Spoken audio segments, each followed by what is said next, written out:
Vijayakumar ABN films YouTube channel மூலமாக பிறப்பும் சிறப்பும் என்ற நிகழ்ச்சியில் உங்களை மீண்டும் சந்திப்பது மிக்க மகிழ்ச்சி.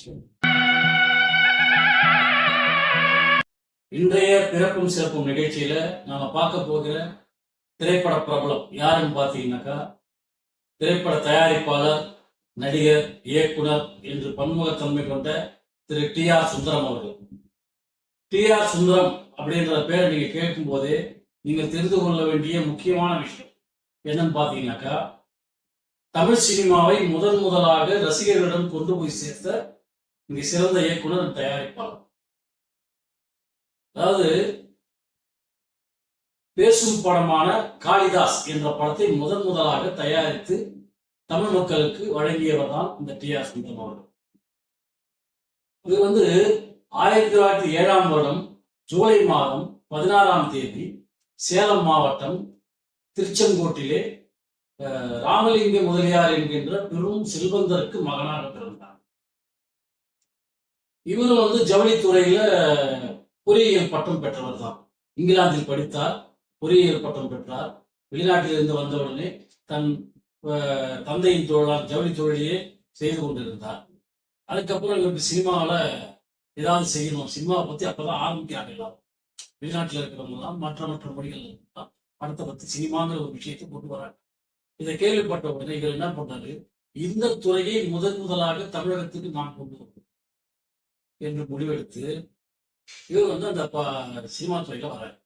வரும்போது ஃபர்ஸ்ட் என்ன பண்றாரு, ஏஞ்சல் பிக்சர்ஸ் அப்படின்னு ஒரு நிறுவனத்தை நின்று இவர் கூட வேலாயுதம் அப்படிங்கிற ஒரு பார்ட்னர் சேர்த்துக்கிட்டு காளிதாஸ் என்ற பேசும் படம் முதல் வெளியான காளிதாஸ் என்ற பேசும் படத்தை இவர் தயாரித்து அந்த படம் வெளியாச்சு. மக்கள்கிட்ட பயங்கர வரவேற்பு.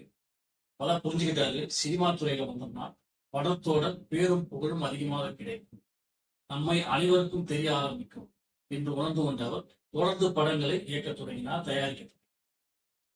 அதன் பிறகு வேலாயுதத்திலிருந்து விலகி தனிப்பட்ட முறையிலே ஒரு நிறுவனத்தை உருவாக்கி, அதுதான் modern pictures, modern pictures private limited.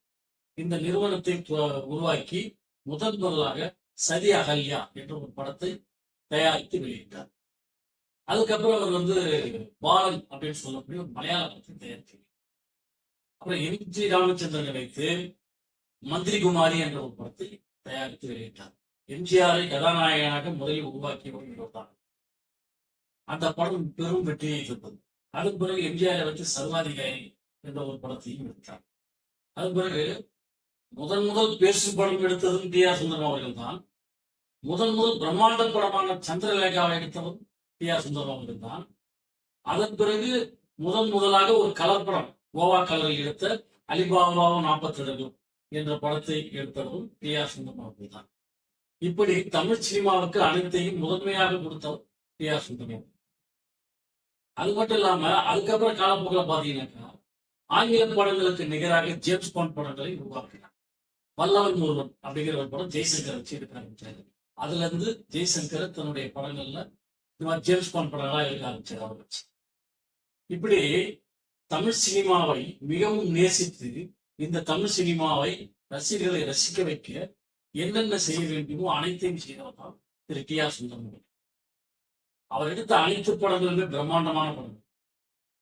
அவர் தயாரிப்பு துறையிலும் சரி, இயக்குனராகவும் சரி, நடிகராகவும் சரி, படத்திலே மிகவும் திறமையை வெளிப்படுத்தினார். தமிழ் சினிமாவின் முதல் தயாரிப்பாளர், தமிழ் சினிமாவின் முதல் இயக்குனர், தமிழ் சினிமாவின் முதல் ரசிகர் என்று சொல்லும் அளவிற்கு உருவானவர் தான் டி.ஆர். சுந்தரம் அவர்கள். அவர் பிறந்தது என்னமோ ஜவுளித்துறை செய்யும் தந்தையிடம், ஆனால் அவர் உருவானது சினிமா துறை. அந்த சினிமா துறையை அவர் மிகவும் நேசித்தார். சின்னப்பா வைத்து உத்தமபுத்திரன் படத்தையும் தயாரித்தார். இப்படி இவர் தயாரித்த படங்கள் அனைத்துமே மாபெரும் வெற்றி படங்களாக அமைந்தது. முதல் இரட்டை வேடங்களில் எடுத்த படமும் அதுதான். இப்படி அனைத்து முதன்மையான படங்களையும் பொறுத்தவர் டி.ஆர். சுந்தரம்.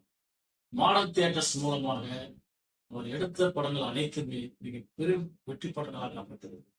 தமிழ் சினிமாவின் முதன்மையான தமிழ் கலைஞர் என்றுதான் டி.ஆர். சுந்தரம் அவர்களை நாம் அனைவரும் போற்ற வேண்டும். ஆக அவர் பிறந்த இந்த ஜூலை மாதம் 16ஆம் தேதி தமிழ் சினிமாவின் முதன்மை கலைஞன் தினமாக கொண்டாடுவோம் என்று கூறி விடைபெறுகிறேன். நன்றி, வணக்கம்.